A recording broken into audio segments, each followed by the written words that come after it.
જી સૌથી પહેલાં તો આપણે જે ગઈકાલથી સાંજથી ચર્ચા કરતા આવ્યા છે એ જ ટાટા મોટરનો શેર અહીંયાથી આપણને ખાસ ફોકસમાં રહેવાનો છે. કંપની પોતાના જે બે કારોબાર છે, એક છે પેસેન્જર વ્હીકલ અને એક છે કમર્શિયલ વ્હીકલ, આ બંનેને અહીંયાથી અલગ કરવાના છે. કમર્શિયલ વ્હીકલમાં જે ટ્રક્સ, જે અન્ય જે કમર્શિયલ જે મીડિયમ હેવી બધા જ પ્રકારના કમર્શિયલ વ્હીકલનો સમાવેશ સીવી બિઝનેસની અંદર થશે.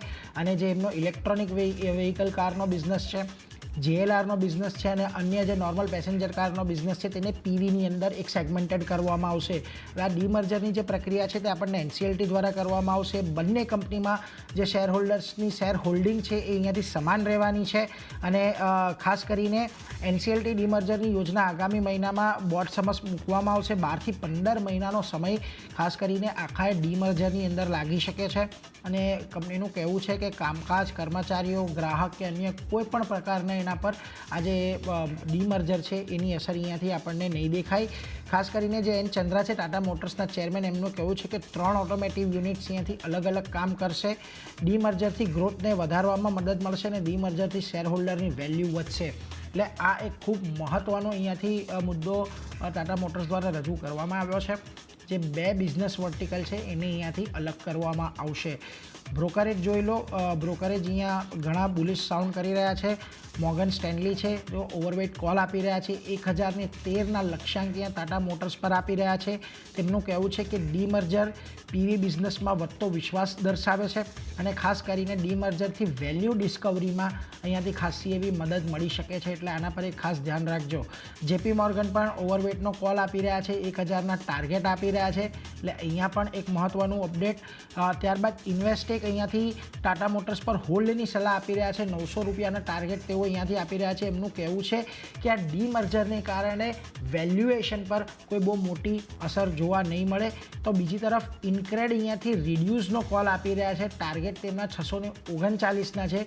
એમનું કહેવું છે કે કુલ વેલ્યુએશનમાં જો PVના હિસ્સાની વાત કરીએ તો અન્ય સ્પર્ધકો જે છે એની સરખામણીમાં લગભગ 62% જેટલો હિસ્સો ટોટલ વેલ્યુએશનમાંથી PV બિઝનેસનો રહી શકે છે અને બાકીનો જે 38% હિસ્સો છે તે અહીંયાથી આપણને CV બિઝનેસનો રહેતો જોવા મળી શકે છે. એટલે આના પર એક ખાસ ફોકસ રાખજો. આજે ટાટા મોટરમાં આપણને એક સારી એવી એક્શન જોવા મળશે. બીજા મહત્ત્વના ન્યૂઝ ગઈકાલે આવ્યા IIFL ફાઇનાન્સના. RBIએ IIFL ફાઇનાન્સ પર એક કડક પગલાં લીધા છે ને એમને જે સોના સામે લોન આપવા માટેનો જે એમનું એક સેગમેન્ટ છે, ગોલ્ડ લોનનું સેગમેન્ટ છે, એના પર પ્રતિબંધ મૂકી દીધો છે. એટલે હવે અહીંયાથી IIFL ગોલ્ડની સામે લોન આપી શકશે નહીં. જોકે કામકાજ આ જે ગોલ્ડ લોનનું આખું જે કામકાજ હતું એનું સ્પેશિયલ ઓડિટ પણ કરવામાં આવશે. જોકે RBI અહીંયાથી એવી સ્પષ્ટતા આપી છે કે IIFL જે બીજો બિઝનેસ કરે છે, જેની અંદર હાઉસિંગ ફાઇનાન્સનું છે કે અન્ય જે લેન્ડિંગ કરે છે એ બધું અહીંયાથી ચાલુ રાખી શકશે. માત્ર ને માત્ર જે સોના સામે લોન આપવાનો બિઝનેસ છે એ IIFLએ અહીંયાથી બંધ કરવો પડશે.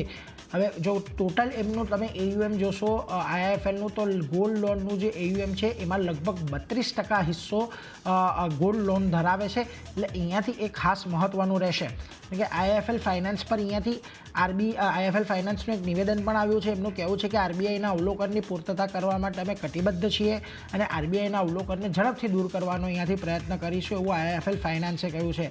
તો આની એક બીજી અસર આપણને DCB બેંક પર પણ એક આવતી જોવા મળી શકે છે. કારણ કે ઓગસ્ટ 2021માં DCB બેંક અને IIFL વચ્ચે સહધિરાણ એટલે કે કો લેન્ડિંગ માટે એક કરાર થયા હતા.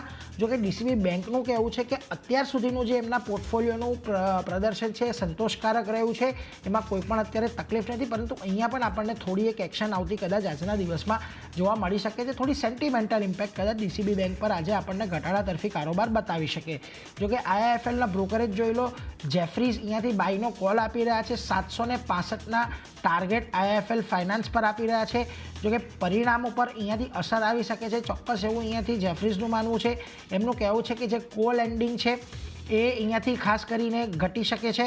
બીજી તરફ ફંડનો જે ખર્ચ છે એ પણ અહીંયાથી વધતો દેખાશે અને 9 મહિના પ્રતિબંધ રહેશે તો EPS પર 25 થી 30%ની અસર આવી શકે છે. એટલે એના પર એક ખાસ ધ્યાન રાખજો. બીજી તરફ મેક્રોટેક ડેવલપર્સ અહીંયાથી ખાસ મહત્વનું આજના દિવસમાં અપડેટ આવી રહ્યું છે. કંપનીએ QIP લોન્ચ કર્યો છે 3300 કરોડનો અને ફ્લોર પ્રાઇસ 1129.48 પ્રતિ શેરની નક્કી કરી છે. હવે જે ઇન્ડિકેટિવ પ્રાઇસ છે CMPથી 7% ડિસ્કાઉન્ટ પર આપણને જોવા મળી રહી છે અને ફંડનો ઉપયોગ અહીંયાથી કંપની દેવું ચૂકવવા માટે મોટે ભાગે કરી શકે છે એવું કહેવું છે. એટલે આજના દિવસમાં અહીંયા થોડો ઘટાડો આવી શકે છે કારણ કે QIP પોર્શન અહીંયાથી આપણને થોડી ડિસ્કાઉન્ટેડ પ્રાઇસ પર જોવા મળ્યો છે. બીજી તરફ NTPC જોઈ લો, તેમણે UPRVUNL સાથે એક જેવી કર્યા છે. UPRVUNL એટલે ઉત્તર પ્રદેશ રાજ્ય વિદ્યુત ઉત્પાદન નિગમ લિમિટેડ, એમની સાથે એક જેવી કર્યું છે.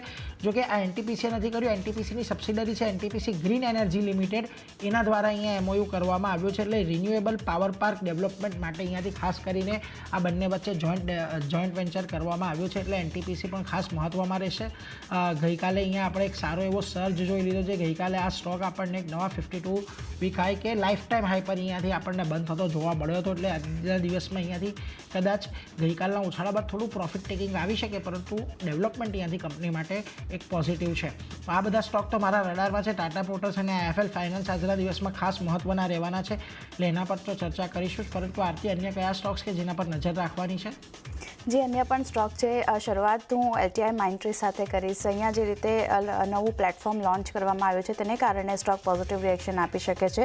કંપનીના પ્રોડક્ટ ડિવિઝને ફોસ્ફોર ડિસિઝન ક્લાઉડ જે છે તે અહીંયાથી લોન્ચ કર્યું છે અને AI સાથે કારોબાર વધારવા માટે ખાસ કરીને આ ડિસિઝન ક્લાઉડ જે છે તે અહીંયાથી લોન્ચ કરવામાં આવ્યું છે કંપની તરફથી. તો LTI માઇન્ડટ્રી ફોકસમાં રાખવાનું રહેશે કાઉન્ટર. ટાટા કમ્યુનિકેશનની વાત કરી લઈએ તો અહીંયા જે રીતે સમાચાર બનતા દેખાઈ રહ્યા છે, M2M સર્વિસ લોન્ચ કરવા માટે સરકારે વધારાની સત્તાને મંજૂરી આપી દીધી છે અને M2M એટલે કે મશીન ટુ મશીન સર્વિસ જે છે તે અહીંયાથી કંપની લોન્ચ કરતી દેખાશે અને લાયસન્સ વગરના સ્પેક્ટ્રમની મદદથી જે LOT સર્વિસ જે છે તે આપવા અહીંયાથી મંજૂરી સરકાર તરફથી મળતી દેખાઈ રહી છે કંપનીને.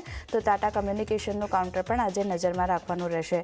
AU સ્મોલ ફાઇનાન્સ બેંક માટે પણ એક જે સમાચાર આવતા દેખાયા છે, પોઝિટિવ રિએક્શન સ્ટોક બતાવી શકે છે. દિવસભર ફોકસમાં AU સ્મોલ ફાઇનાન્સનો સ્ટોક રહેશે. મર્જરને મંજૂરી મળી છે, RBI પાસેથી ખાસ કરીને મંજૂરી મળતી દેખાઈ રહી છે. ફિનકેર સ્મોલ ફાઇનાન્સ બેંકને AU સ્મોલ ફાઇનાન્સ બેંકમાં મર્જ કરવા માટે મંજૂરી મળી છે. ફિનકેર સ્મોલ ફાઇનાન્સ બેંકની બધી જ બ્રાન્ચ જે છે તે હવે AU સ્મોલ ફાઇનાન્સ બેંકની બ્રાન્ચ તરીકે કામ કરશે અને 1 એપ્રિલથી આ મર્જર જે છે તે અહીંયાથી લાગુ થતું આપણને જોવા મળશે. તો આજે AU સ્મોલ ફાઇનાન્સ બેંક પર ખાસ ફોકસ રાખવાનું છે.